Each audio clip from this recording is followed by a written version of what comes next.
This is MJ. I'm an author, I'm an artist, I'm an analyzer. You can find all my work at mjmunoz.com. This is Story Over Everything, episode 8, and it's a rainin'. It's a rainin' in Southern California, therefore nobody knows how to drive, nobody knows how to react. I may be one of those nobodies, and that's going to be okay, because we're going to make it through this. We're going to make it through this. So, what I want to talk about today in this session, episode, whatever, entry, I like entry. Entry's a good word to put it. Of Story Over Everything, episode 9, is how will you succeed? Because last time I talked about the fact that I was going back to formula, and I don't know if any of you need to go back to formula and figure out how you're going to make all this work. All this is whatever you want to do, whatever is your goal in life. If you're listening to this, it's probably because you're a writer, so it's your book or your series or your movies or whatever it is. But for me, it's book series, multiple series of books. That's what I'm going for, and to be a success with that. But how will I succeed? And I guess what I mean by that is, what is my metric of success? That's one thing to talk about right now. And also the strategy. So what's my metric for success? You know, how do I define success for myself? And also, how will I achieve that success? And I have to say, my metric for success ultimately is that I will be able to make 100% of my living off of being a writer, a published author, a whatever you want to call it. And I guess I can go ahead and go into what my plan is for making money off of that and how I plan to market, because marketing's super important to this field of work. So from my time listening to things like the Creative Pen podcast, as well as the Sell More Book Show, I've heard a lot about this 20 Books Vegas organization. Or not Vegas. Sometimes they're in Vegas, sometimes they're not. But 20 books to 50K, which means that if you have 20 books, that should, over time, you should be able to passively get income of $50,000. Well, I say passive, but maybe it's not so passive. Maybe you still have to market your books, because it is important that you have to market your books, whether you're self-published or not. At least that's what I'm choosing to believe, because I don't want to go through the traditional publishing houses and try to get my stuff published for multiple reasons. And basically, I'm hearing a lot of stuff from these two sources, I'll just put it that way. And I think after all is said and done, what I would like to do is write a lot of books and keep writing them. The good thing is I have a lot of ideas. I have 2 completed manuscripts for children's books, and then besides that, I have 5 more manuscripts that are somewhere in between the draft form and the final form right now, of more children's books. So that's 7 children's books total. One book is just a one-off for sure, but one of the other books that I first mentioned that it's already published, is already finished, the manuscript, I could turn that into a series, and I think I could have a lot of fun with it and do a lot of good stuff with it. But I'm not going to do that for now. And then also, I don't remember if I talked about this last episode or not, but in developing my 5 manuscripts for the Grow Bug series, I actually figured out a way to take those 5 books and smush them all together. It's about 7,000, the word count right now. And I could make that either a chapter book or a middle grade novel, possibly. One of the two. And I actually plan on doing that. That's one, I'm basically going to repurpose the content from those books, which you might say, well, how can you turn a children's picture book into a 7,000 word or 10,000, 12,000 word thing for older kids? That won't work. Well, you've never read one of my books. In fact, I believe I do have the Grow Bug Book 1 manuscript up on mjmunoz.com. So if you wanted to, you can go check that out. And if I do have it there, I will go ahead and take a minute or two and add a link to it to my show notes. And if not, then I'll consider, by the time the next Story Over Everything rolls around, having at least the manuscript for the first one up, an earlier draft perhaps, and then you can check it out and see what you think about it. But I don't talk down to my children. I'm very much, I treat them like young humans. They're not children. I mean, they are children, but they're humans, they're people, and I try to respect their intelligence and speak to them with the same kind of respect and, just general respect that I would want to be spoken to with and treated with. So I don't treat them like idiots, and I don't talk down to them, and I also don't talk down to my readers. Also, I've read a lot of classics together. Some of the Roald Dahl books, I think James and the Giant Peach specifically, and I can't remember if it's Charlie or Willy Wonka. I think it's Willy Wonka and the Chocolate Factory is the book title, and the movie's Charlie and the Chocolate Factory. That sounds right, but I don't know. Anyway, perhaps it's the other way around, but it doesn't matter at this point. Anyway, we've read those to them, and I read the first few Oz books to my kids, and then I went ahead and I listened to them all myself.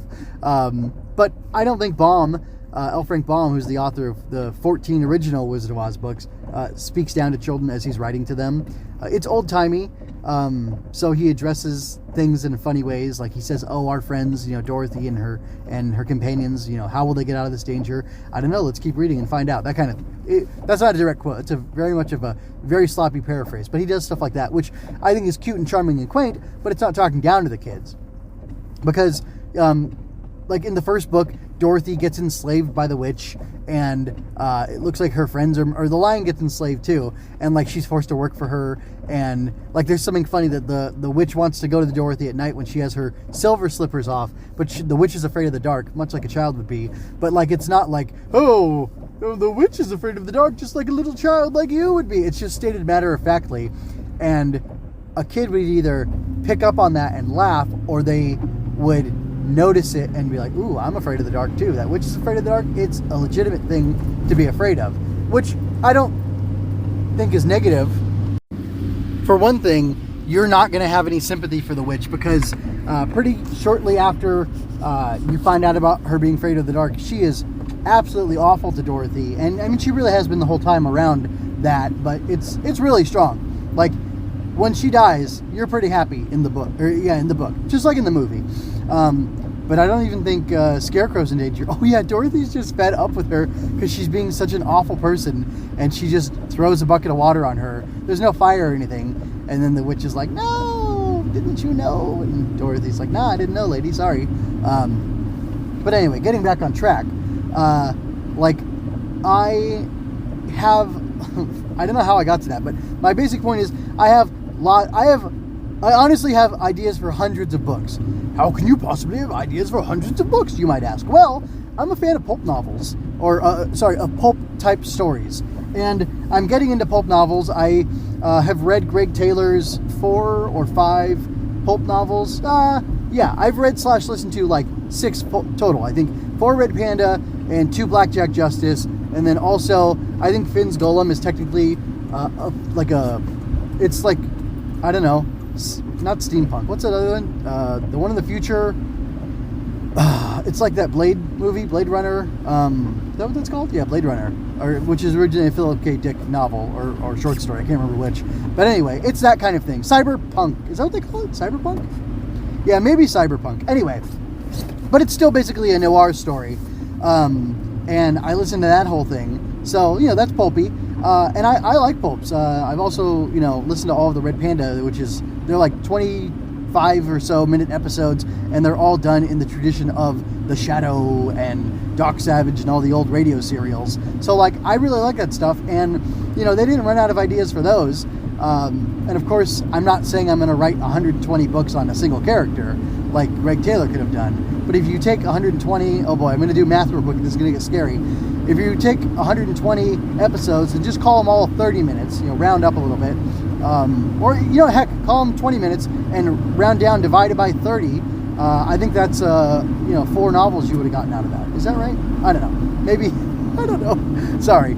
If they were all half-hour episodes and there were 2 of them, that would be 1. So every 10 would give you 5 hours, which a pulp novel, I believe most of them end up being, if they're like 50,000 words, it's about 5 hours worth of audiobook. Then you could have gotten 40 Red Panda audiobooks out of that series. If you want to round it down, you could have gotten 30. I'm not saying I want to do that necessarily, although it doesn't sound awful, but I honestly, I thought about it, and I thought about it, and I thought, I bet I could do 12 a series of 12 novels for this superhero character. However, this superhero character doesn't just exist in a world all of their own. They have other superhero characters around them too, as well as villains and neutral parties and different things like that. And basically, I ended up exploding this idea out so that for just one generation, I think I have 7 or 8 main characters, and I've broadly mapped out a 12-book series for 3 or 4 of them, and I really like it. The process of doing it was a lot of fun. It gave me like a thrill because I was deepening this universe and making them interconnected, or this world, just this one world of like a handful of heroes, less than a dozen, right? Less than 10. And like interlacing their stories with each other, making them so that they can all stand alone, but also planning for like a book, either a one-off book or a book at the end of someone's series where they all come together, kind of like how you had all the individual MCU movies and then they culminated in the Avengers. I kind of think I want to do something like that. And the fact that there are, I think, over 300 novels written by mostly Walter B. Gibson of just the Shadow alone, that one character, I feel like I could kind of do something similar, but spread it out and give it some more variety by having different characters who I can explore different aspects of them, and I can have them all kind of comparing and contrasting with each other. And that's one idea. Basically, I think if I can publish way more than 50 books, or way more than 20 books, I can reach way more than that $50,000 a year. And if I have this great backlist that I can keep selling off of, and if I keep writing characters in the same universe, even in the same era, or have multiple eras, which is another idea I have, not only do I want to do this first generation of superheroes, but I say to myself, why not have multiple generations of these superhero characters, all the way starting back from like the 20s, so you get that real noir pulp vibe, and then going into the future and seeing what else I can do with that. And I mean, I think other than having to hire standard things that an author would have to do, like an artist for the cover or an editor or whatever, if I can build a system for myself to write many of these books over the years, then that's going to be what I'm going to do. And I'm not saying that I need to have 12 books out a year. That's not what I would want, unless, well, yeah, as of right now, that's not what I would want. I would want to start a little more slowly than that, but at least start planning out an entire era of approximately 12 books per character, and have my first era have, I don't know, like I said, 7 or 8 characters. That's a lot of books. That could take me a really long time to write. But then again, there are some of those authors who their strategy is to publish a book a month or a book every 3 months and put out 4 books a year, and they're able to do that very quickly. And I believe part of that is a strategy to manipulate the Amazon market, or just the way the ads work. You put your first book perma-free, and then you have all these other ones that you upsell. You put at the end of book 1 a link to your mailing list or to your website, and also in addition to that, like an excerpt from the first chapter of your second book, or maybe even, hey, this book is perma-free. Thank you very much for reading it. If you enjoyed it so much, check out my next book. And if you sign up for my mailing list, you get the second book for free as well. That gets the person 2 books deep into the series and on your mailing list. And then from there, you can you have a relationship with this person where you can market more of the books that they like to them. And if they don't like it, they'll get off your mailing list. And if they do, they'll have to buy more books. But that's kind of the ordinary setup anyway. But as a bonus, you are, and this would be me, you're giving them these 2 free books with the opportunity to give them more books that they like in exchange for them giving you value for your time in the form of money of buying your subsequent books. And you do that with one series, and then you move on to the next series, and so on and so forth. And if all the series interlace with each other like I want them to, like I love that in the first within the first 4 issues of, maybe it was even the first official, there was Amazing Fantasy 15, then there was Amazing Spider-Man 1. I think in issue 1 of Amazing Spider-Man, which is his second appearance, Peter Parker, Spider-Man, rolls up on the Fantastic Four, infiltrates their base, and tries to get a job with them, and he leaves only because they tell him it's not a paid gig. That's so cool. The Fantastic Four had been going already before Amazing Fantasy 15. I think they were at like issue 4 when Amazing Spider-Man 1 came out, and they had the interaction. A couple issues later, Spider-Man's tussling with Doctor Doom, And it's just really cool how it's all interconnected. And if you like Spider-Man, and then you read this Doctor Doom issue, and you know Doctor Doom is in part of the Fantastic Four, then you might run out and get that Fantastic Four issue, so you can read what happened with Doctor Doom over there. And it's all exciting. It all like builds upon itself. I kind of want to build that. Like, that's my plan. That's my strategy. Somehow, in the course of writing all these books, I'm going to keep marketing them and keep bringing them up to people and sharing them with them and seeing how I can do that. Now, my Grow Bug books, let me check how much time I'm into this episode already. It's about time to call it quits in a minute or two. My Grow Bug books are all based on tokusatsu, because tokusatsu is something I'm into. It's Japanese superhero stuff, but more specifically live action for the most part. That's your Godzilla, your Ultraman, your Kamen Rider, your Super Sentai, also known as Power Rangers. Or if you remember, like Beetleborgs or VR Troopers, those were all tokusatsu properties that were brought over here and adapted. I like that stuff, and I like that stuff, and that stuff is continuing to be adapted. So I don't know if I've got my books out there and I happen to be talking about one of these shows because I'm watching it for my own pleasure, and then I put out a podcast sharing my thoughts or analysis on it on several levels, and then I say at the end of it, hey, if you like this, check out my books, my children's books that are about tokusatsu. And if you don't want the children's book, I also have a short book, a novella, you could say, or a chapter book, whatever you want to call it. Maybe I'll market it as a novella, maybe I'll market it as a tokusatsu novella to my podcast listeners or whatever, to adult fans. Or in the Grow Bug books, I can also say, hey, I've written this chapter book that if your kids like these Grow Bug books, if they like book one, check out this bigger book that has all the Grow Bug stories together. But there's bonus, because it's not just the kids' perspective, it's the Grow Bugs' perspective as well. And there's a bonus of the Grow Bugs are fighting off a strange new threat that you did not encounter in the other 5 children's picture books. And you get to see more exciting adventure with these Grow Bugs, and it can be pretty cool.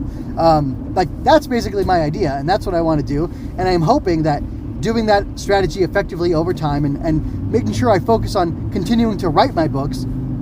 I'm recording this while I'm sitting in traffic, by the way, so I could be listening to something, or I could be just listening to music. I mean, like a podcast, learning something. But instead, I'm investing it in this, which is also part of my marketing strategy, because I want to talk to you and tell you about what I'm doing to make myself a successful author, let you in on the journey with me. And if you enjoy being along for the ride and my personality, then hopefully you'll enjoy the books as well. And that'll be something that over time you'll get more drawn to, and you'll say, I'm going to check out this guy's books because he's giving me some useful information. I told you about my strategy. I told you about the 20 books thing. I told you about Creative Pen podcast as well as Sell More Books podcast, which I think those are both fabulous sources. Joanna Penn and then Brian Cohen and Claire Taylor do really great work over on those podcasts. And I'm sharing and I'm putting this all out for free. And, maybe it'll eventually, this is like the freemium model. Will it get you into the things I'm into or interested in checking out my products and my work as they come available? And I'll make sure to tell you about them here. This makes sense to me.